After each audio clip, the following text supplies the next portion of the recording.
Hello and welcome to the Corporate Casket, a semi-weekly series where bad businesses go to die. We will discuss any and everything from bad charities, terrible CEOs, and businesses that have a lot to hide. I'm the Illuminaughtii, and today we're going to be going over a specific term used in the business world, not so much a business itself. Not all that long ago, I made an episode explaining what the word natural means for the average consumer. After all, cyanide is natural, but that doesn't mean people should be inclined to consume it because of that, you know? So what about the word organic? That's another term I've heard thrown around and used to make products seem more appealing. We saw that there wasn't all that many barriers, legally speaking, for the word natural, so I'm curious if there might be some more here, if there's standards or, if they're just as low. Well, anyway, let's jump right into it and start with what the history of what organic means.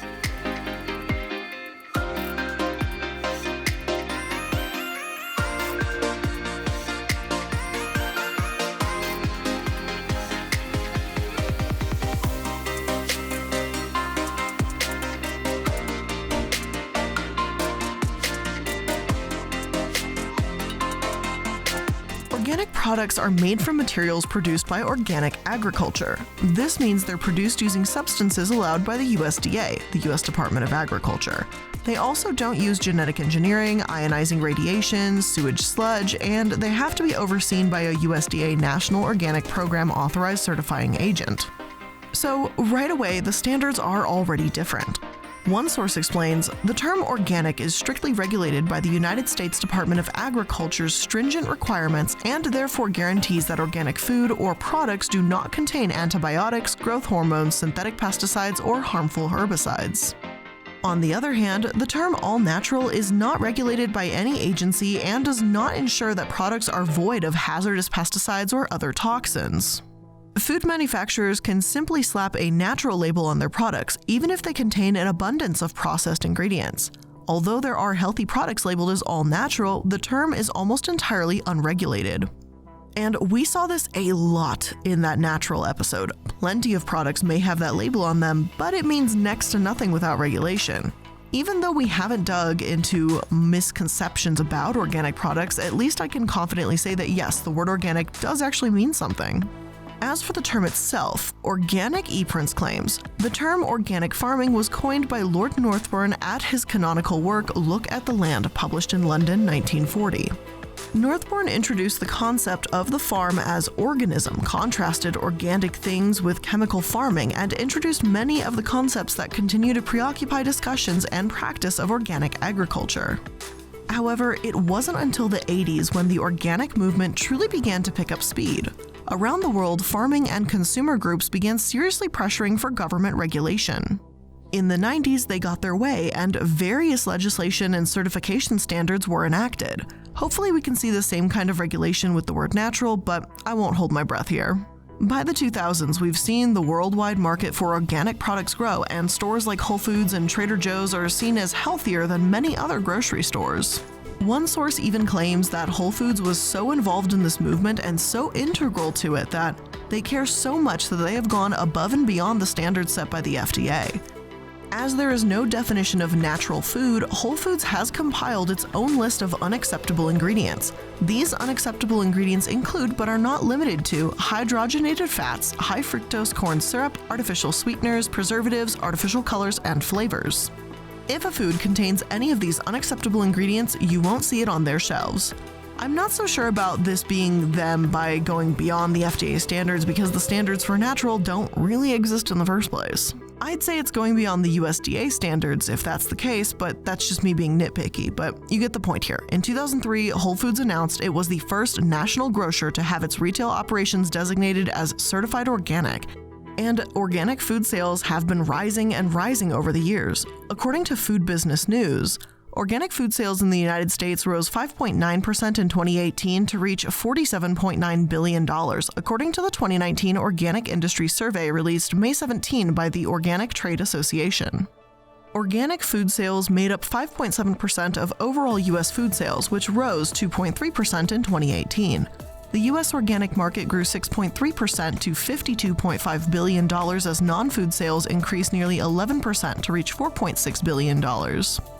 Sales of organic fruits and vegetables made up 36% of all organic food sales in 2018, rising 5.6% to $17.4 billion. Organic fruits and vegetable sales accounted for nearly 15% of all U.S. fruits and vegetable sales in 2018. A movement toward milk alternatives affected sales growth in the organic dairy category. A 0.8% sales increase led to sales of $6.5 billion in organic dairy and eggs. Many millennials have moved to plant-based food and beverages from livestock-based products, according to the association. Experts said to satisfy today's consumer, the importance of innovation in the organic dairy sector has never been greater, the association said. In 2018, industry responded with milk beverages with increased protein, more full-fat dairy products, new flavors, and grass-fed products. And all this sounds like good news, right? After all, I want to support businesses that are supporting the environment, and if the organic label can tell me easily and reliably that what I'm doing, is good, then I'm happy to pay a little bit more to do so. However, considering how quickly this organic industry is growing, it's got plenty of people concerned. Then came my next question. As great as this label may sound at first, does it always work?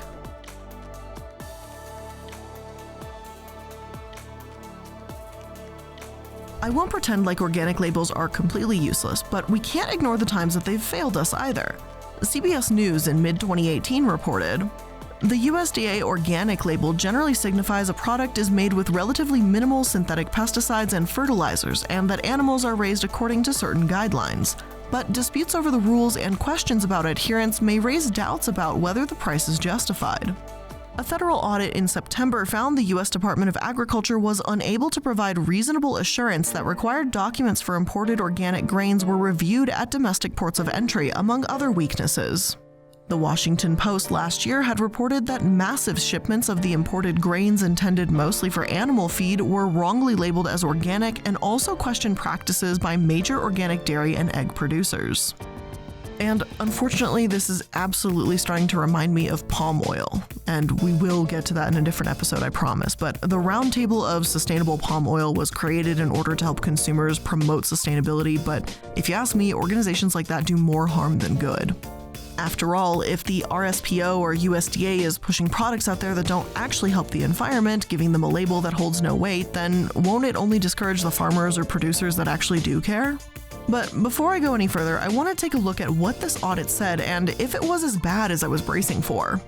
This report, which came from the Office of the Inspector General in September 2017, reads, "The Department of Agriculture's National Organic Program is housed within the Agricultural Marketing Service and is responsible for developing national standards for organically produced agricultural products. Our audit found that AMS needs to strengthen its controls over the approval and oversight of international trade arrangements and agreements for the import of organic products into the United States.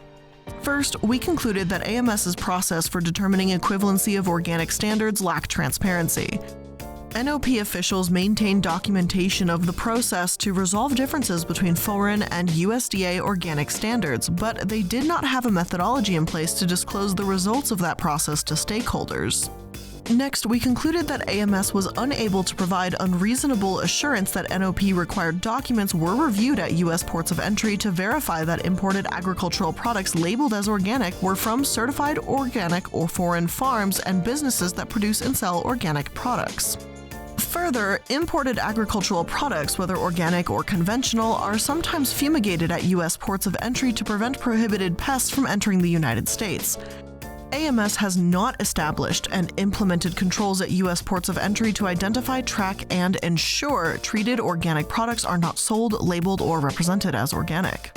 This report, of course, goes into a lot more detail, but just to get the bullet points, I'm going to read off every one of the 4 findings with a quick explanation so you can get a sense of where this audit is coming from.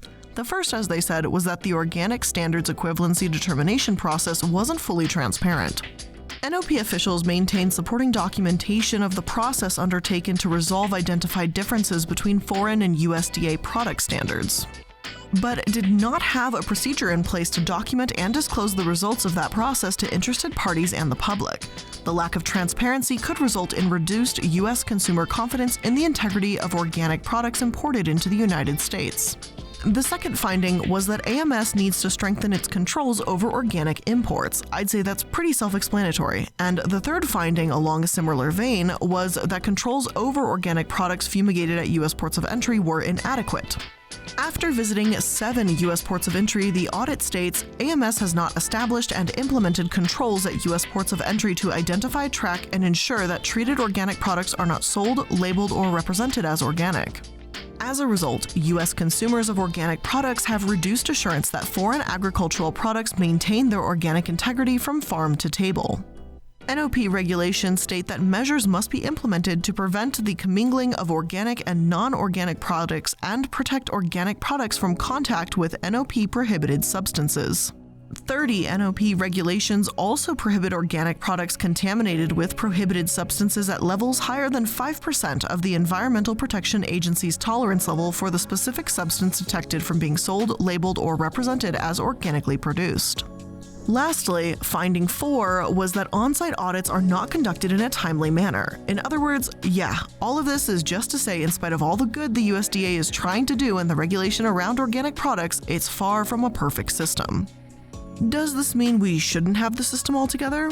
Well, no, I don't think so, but it just means that doing a few minutes worth of research about a product you may buy consistency like eggs or milk might be worth it for those of you trying to support organic farmers.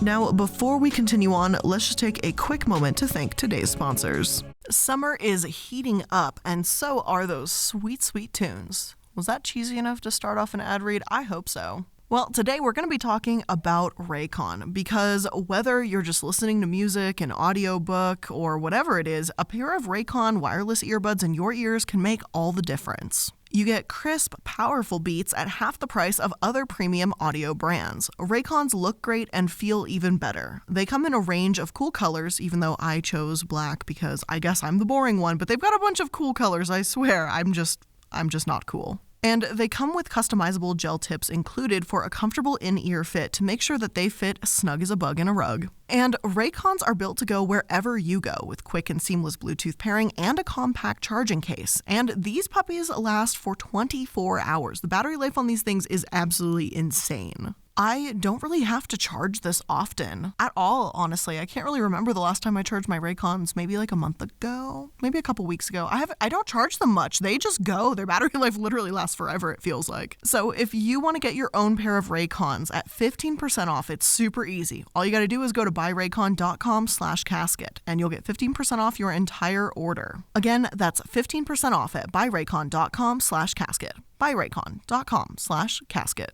Today's episode is also sponsored by Mint Mobile, and you guys know the deal. Mint Mobile offers premium wireless service starting at just $15 a month, and if you want to go total unlimited, I believe it's like $30 a month. And their whole secret sauce is that they're the first company to sell wireless service online only, so by cutting out retail stores, there's no crazy overhead costs that get passed down to you in the form of mystery fees. And it's awesome. My phone service feels and sounds exactly the same. It's like nothing ever changed. It's just that I'm paying $80 a month less. I think I am. I used to pay like $120, and now I'm paying like $30. That's like $90. I still can't math, but the point is, it's a lot of money saved. And all plans come with unlimited talk and text, high-speed data, and they're all delivered on the nation's largest 5G network. And you can use your own phone with any Mint Mobile plan and just keep the same phone number along with all your contacts, or get all new ones if you want to. And if you're not 100% satisfied, Mint Mobile has you covered with their 7-day money-back guarantee. So if you want to get your new wireless plan for just $15 a month and get the plan shipped to your door for free, go to mintmobile.com/casket. That's mintmobile.com/casket. Cut your wireless bill to $15 a month at mintmobile.com/casket.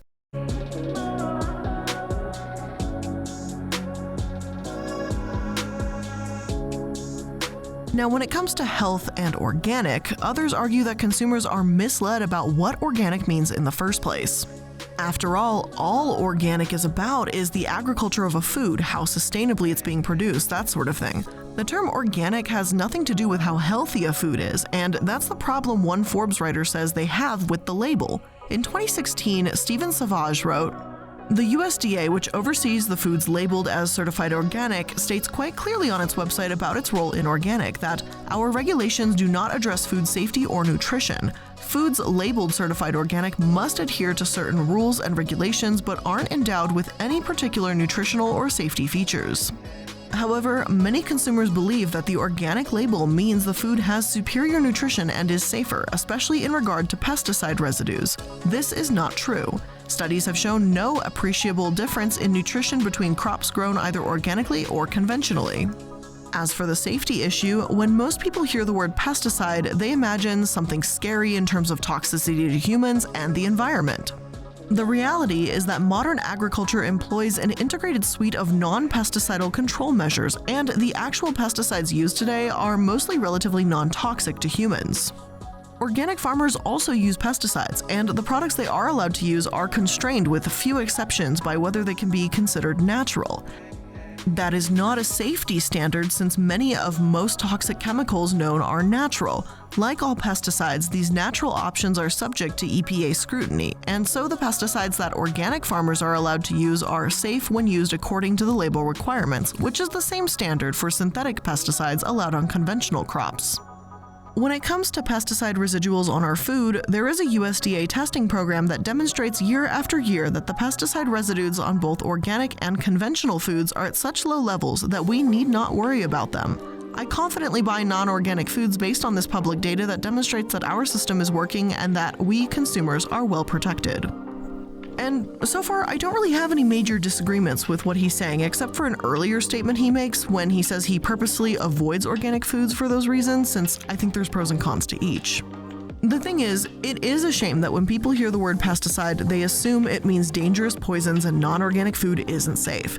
And we'll hear from Sauvage again before this episode is over because he's got a couple more points I want to address. But for now, let's talk about the rumored health benefits of organic products. And again, this isn't to say that the word organic is useless or meaningless. There are still regulations in place here, but I want to explain why it may not mean what you think it means.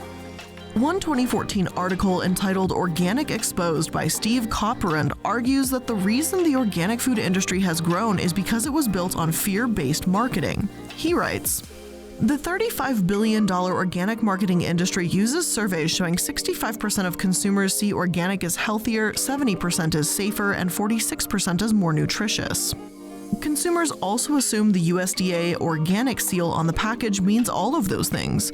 The review found consumers routinely deceived the review's word, not mine, about organic benefits. The organic folks know it and do precious little to correct the record, and the misperception is perpetuated by advocacy groups, the Center for Food Safety, Food and Water Watch, the Environmental Working Group, among others." And this is absolutely where problems start to arise. Secretary of Agriculture Dan Glickman has been quoted as saying, "Let me be clear about one thing. The organic label is a marketing tool. It's not a statement about food safety. Nor is organic a value judgment about nutrition or quality. Even though my issue with the organic label arose when regulations were revealed to be lacking, this is where I can start to see Savage's point. The organic label misleads people, plain and simple. It's supposed to be about how a crop was grown, but it's gotten into some dangerous territory." Detroit News said in September 2018 that the organic industry took this government-approved marketing tool and added their own health claims. Organic marketers understood the higher price tag of their products would deter customers unless they made them afraid to use cheaper alternatives. So, in addition to touting non-existent health benefits, organic marketers embarked on a campaign to make consumers believe that they would be harmed and their health undermined if they bought conventional food. USDA's research shows that more than 70% of consumers are likely to believe a food is safer, more nutritious, or of a higher quality if it bears the organic label, said former USDA Secretary John Block. That explains the prevalence of the word on food packaging. They also hide the fact that organic food can be genetically modified. Rather than using one patented kind of genetic engineering, they are permitted to employ mutagenesis, bathing seeds in chemicals and radiation, which is still used today. More than 2,000 types of products were genetically modified using it, including organic foods. These tactics have been wildly successful. In the 18 years since the USDA organic label was created, organic food has become a $124 billion industry based on claims that the government specifically said were false. And I'm fine with organic labels on food to indicate food production, but these health claims associated with it are wildly irresponsible. Organic production is genuinely more labor-intensive, more expensive, and regulated, so I'm not trying to take credit away from the farmers here. But the organic food industry and the misconceptions around it, the lack of accurate food safety, the term organic has been warped to mean healthy when that's not what it was about. There's sites out there like Only Organic that even say eating organic foods can reduce your risk of cancer, and they cite a study from JAMA done in France, which seems to back up those findings. Yet, even the American Institute for Cancer Research doesn't support these claims, so why Only Organic is acting as if they're 100% fact is beyond me. In fact, other studies have claimed the exact opposite, even as early as 2009. One source coming from London reads, "Organic produce is no better for health than conventional food," the government's Food Standards Agency announced today. Their report, after a 12-month study based on 50 years of research, says the benefits of chemical-free vegetables, fruit, and meat have been overstated. The findings could be a major blow to the £2 billion a year organic food industry, which has been hit by the recession. The findings are based on the first comprehensive review into the nutrient value of organic food compared to food grown through conventional farming methods. The FSA commissioned the study from the London School of Hygiene and Tropical Medicine. More than 100 types of food were studied, including rice, chicken, milk, and eggs. The review, published in the American Journal of Clinical Nutrition, found small but not important differences between the nutrient content of organic and conventional types of food.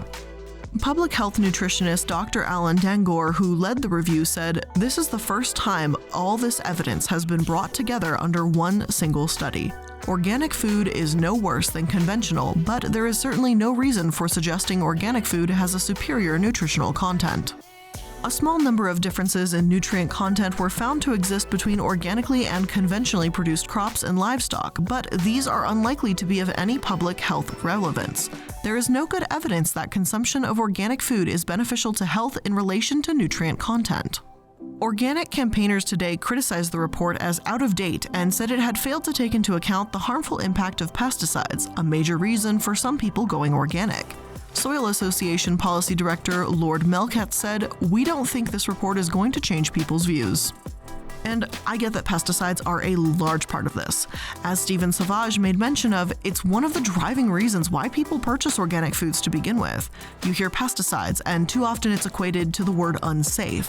And yes, if pesticides on food are eaten at dangerous levels, they can be dangerous. But to an extent, isn't that like everything else? Too much of something, even if it's a good thing, can have negative consequences? But let's get a few things straight. Organic produce is not pesticide-free. There are pesticides used in organic farming, but they're derived from natural substances rather than synthetic ones. And as Carl Winter, PhD, Extension Food Toxicologist and Vice Chair, Food Science and Technology at University of California, Davis puts it, in either case, the dose makes the poison.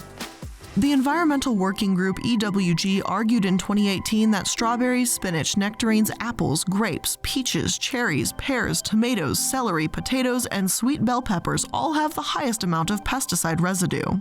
They called them the dirty dozen. So, alright, even if a little pesticides aren't harmful, does this mean eating a whole container of strawberries would be? No, that's not the case either.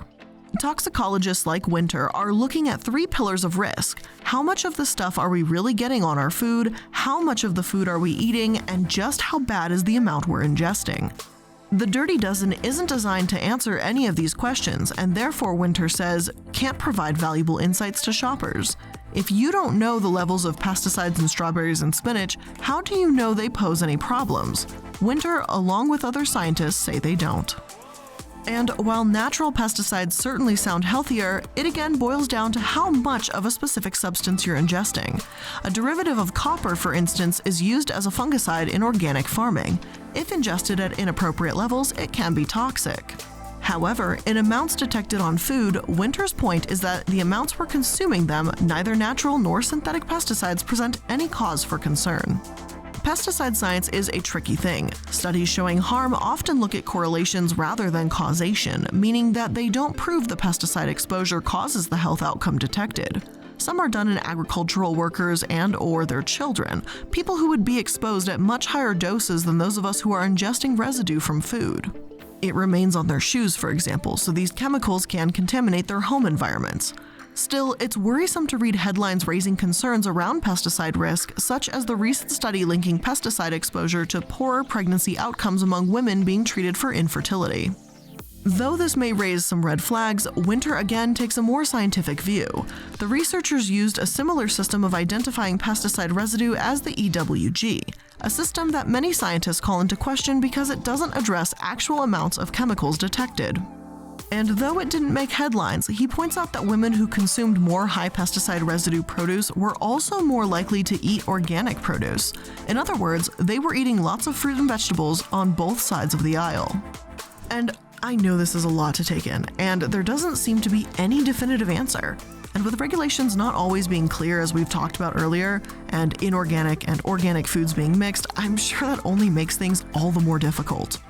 It's worth noting that this article does make a case for organic foods also, because Mary Kamir, a professor for food science and human nutrition, advocates for organic farming practices. So I'm not trying to say don't buy organic foods right now, just that you shouldn't be buying them for unproven reasons. However, aside from the topic of health, there's a couple other issues people have with the term organic, so we're going to get back to that Forbes article and take a look at another important point made by Stephen Sauvage: environmental idealism.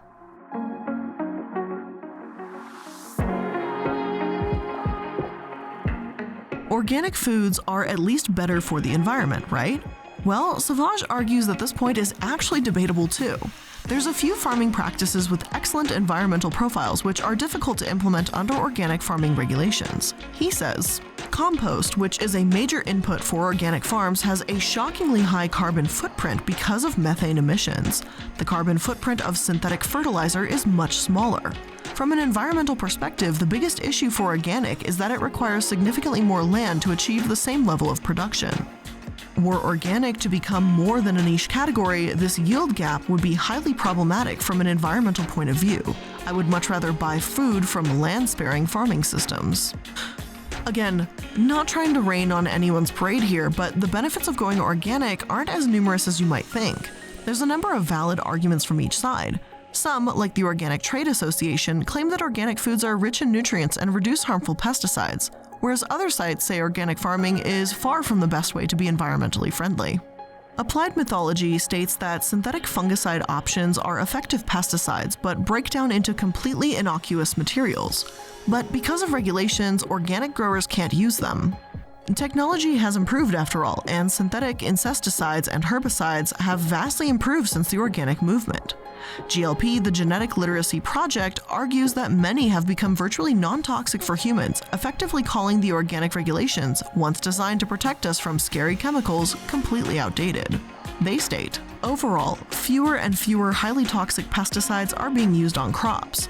The EPA categorizes pesticides as highly toxic in the nicotine used in e-cigarettes, moderately toxic as the caffeine in coffee, slightly toxic as the vanillin in vanilla beans, or practically non-toxic. Since 1991, the percentage of pesticides used on Washington apples that qualify as highly toxic has dropped from 10% to 0.2% in 2013. Since 1990, the percentage of non-sulfur pesticides used on California premium wine grapes that qualify as moderately toxic has dropped from 50% to less than 10%. I feel like at the rate we're dropping, the pesticide argument is going to become null and void if it hasn't already. Even though I'm really not trying to discredit organic farming altogether, the deeper we dive, the less benefits I'm immediately seeing. Aside from a surprisingly high carbon footprint from composting, there's also the matter of no-till farming, which we mentioned briefly. One source states, the best approach to building soil quality is minimizing soil disturbance, no plowing or tilling, combined with the use of cover crops. Such farming systems have multiple environmental advantages, particularly with respect to limiting erosion and nutrient movement into water. Organic farmers frequently do plant cover crops, but without effective herbicides, they tend to rely on tillage for weed control. There are efforts underway to find a way to do organic no-till, but they are not really scalable. Now, I'm sure this is somewhat surprising, but I am not an expert in farming. But I did find another source that claims no-till farming keeps higher organic matter in the soil. It also pointed out that an MSU study found this method yielded long-term economic benefits. So far, the bare minimum this has told me is that organic regulations need updating. The ones in place seem woefully outdated if they label virtually non-toxic pesticides as inorganic and don't allow for farming methods that could benefit the environment. There's also the fact that the per-acre yields of organic crops are a lot lower, and it simply can't handle demands for consumers in the long term. One source says, agriculture needs to change in ways that accomplish both productivity and environmental goals. That optimal farming approach must become the dominant system over time. Even if organic had maintained its growth trend from 1995 to 2008, organic acreage in 2050 would still have represented less than 3% of U.S. cropland. Now, before people come at me with articles that list the health benefits of organic food, I'm not trying to pretend like those don't exist. Some studies say the benefits are minimal, while one 6-year study from the Journal of Agriculture and Food Chemistry shows that organic onions have a 20% higher antioxidant level.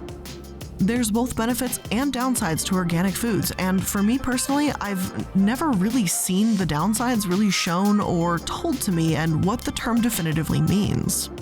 However, now that we've heard what it means in the food industry, I want to talk about what organic means in other industries as well.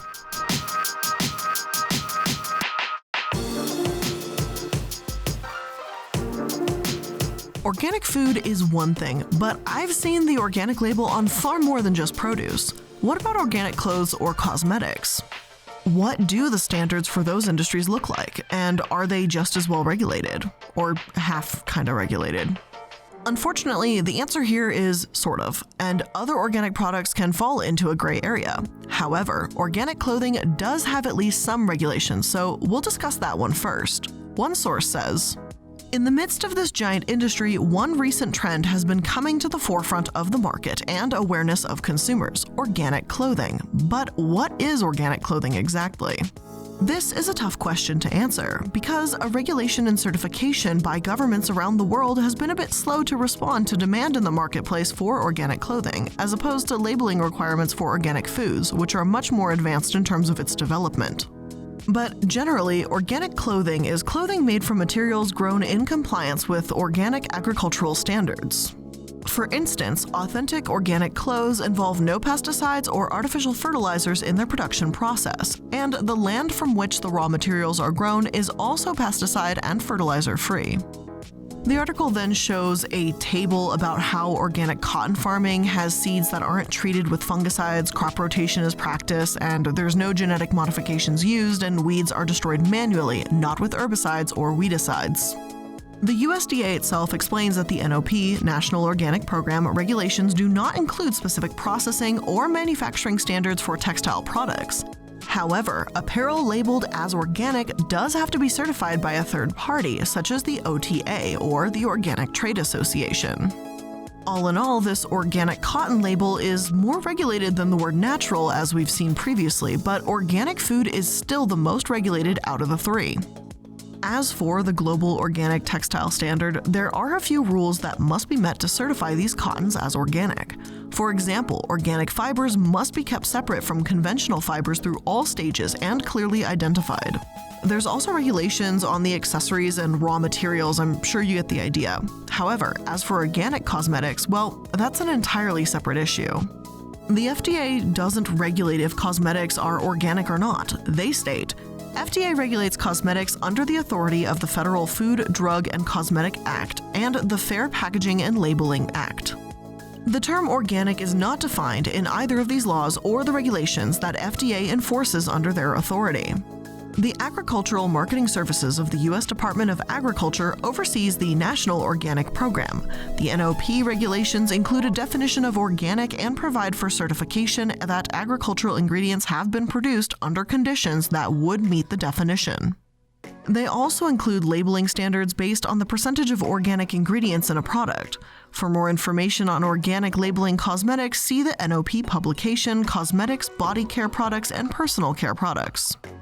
So, the USD oversees produce, but surprise, surprise, makeup isn't produce.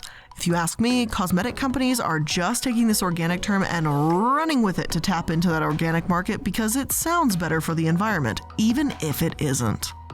But hey, anything for a few more dollars, right? Like we said earlier, far too many people have come to equate organic with healthier. It may be out of genuine want to help the environment, which is admirable, but if we blindly assume these terms are regulated, then we're only helping massive cosmetic companies that market as organic get away with what is essentially no more than false advertising. It's unfortunate, but when it comes to labeling makeups as organic or natural, producers are pretty much just being told to, hold themselves to an honor system. The FDA tells cosmetic producers this: choosing ingredients from sources you consider organic or natural is no guarantee that they are safe. You are still responsible for making sure your ingredients are safe when used accordingly to labeling, or as they are customarily used, no matter what kind of ingredients you use. Let's be real here. Putting the companies in charge and telling them to hold themselves accountable, it's these kinds of terms that will get abused in the first place. Organic may mean a lot about a food product, but it means a little bit about clothing and almost nothing in other places. Any cosmetic, body care product, or personal care product made with agricultural ingredients that meet the USDA National Organic Program organic production, handling, processing, and labeling standards may be eligible for USDA organic certification under NOP. That said, the USDA doesn't crack down on falsely labeled organic products. Some argue that self-regulating does work, and putting proper regulation in place would put an impossible burden on the FDA. There's also the argument that consumers should know better and educate themselves when it comes to dangerous chemicals or understanding what organic certification means in their food. One site says it's as simple as the 5-digit code on their produce's sticker. If it begins with a 9, it's organic, and if it begins with an 8, it means the item has been genetically modified. Some articles insist that GMOs are safe since it's been decades since GMOs were introduced and no negative health effects from them have been found. 90% of scientists, the New York Times states, believe that GMOs are safe, a view endorsed by the American Medical Association, the National Academy of Sciences, the American Association for the Advancement of Science, and the World Health Organization. Yet only slightly more than a third of consumers share this belief. And because organic and natural is profitable, more and more farmers continue to sign up to grow organically. According to a USDA report, the number of certified organic farmers and producers in the United States grew by 13% from the end of 2015 through 2016, the highest annual growth rate since 2008. Its latest figures reveal that there are 26,401 certified organic operations in the United States, 41,198 around the world. Estimates suggest that organic production will account for 6.5 million harvested acres in 2018, up 2% from the previous year, according to Mercaris. It's not cheap. It can cost farmers hundreds, if not thousands, in fees and proper planning to be certified organic. But the higher profits are worth it for many of them. Make no mistake, the organic food industry is expanding just about everywhere, and with it, of course, comes the abuse of the term.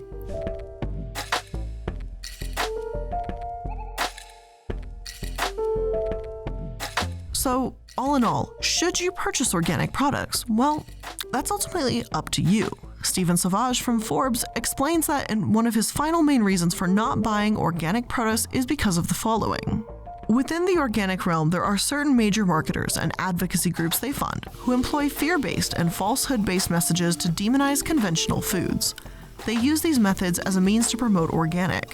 One of the most egregious examples is the Old MacDonald, New MacDonald video funded by Only Organic, a consortium for very large organic marketers. This bizarre publicity piece exploits children to depict a completely distorted view of mainstream farming. I consider it to be a hate speech for profit. Another example is the Organic Beauty Industry-funded Environmental Working Group, which grossly distorts that transparent USDA public database documenting the safety of the food supply and turns it into a dirty dozen list designed to drive organic sales. These are extreme examples, but the organic marketing community as a whole quietly benefits from this sort of propaganda and does nothing to correct the convenient fiction that organic means no pesticides. And the dirty dozen list that was mentioned earlier, and obviously more recently, and the idea of inorganic produce being unhealthy or unsafe does absolutely rub me the wrong way. To have organic food presented as an alternative is one thing, but being told it's a much safer option isn't exactly reality anymore. Pesticides have gotten so much more advanced and safer over the years. Organic food still uses them too. There's downsides to what organic foods do to the environment, and organic clothing and cosmetics, especially beauty products, still have a long way to go before being properly regulated. But with that being said, that's where we're going to end today's episode of The Corporate Casket. I'm sorry this one may not have been as conclusive, saying this is bad, yes or no, but there's still a lot of gray area here, but I wanted to put something out there that presents more clearly what organic actually means in federal terms. So I hope you enjoyed today's episode, and if you did, make sure you're liking, following, and subscribing so that you can stay up to date on all the latest episodes. And if you want to connect with me outside of these episodes, make sure to go to my Linktree link in the description box, and it will give you all the information for all of my social media and other projects that I'm involved in. So again, thank you so much for making it to another episode of the Corporate Casket. I love you all, and I'll see you in the next one. Bye!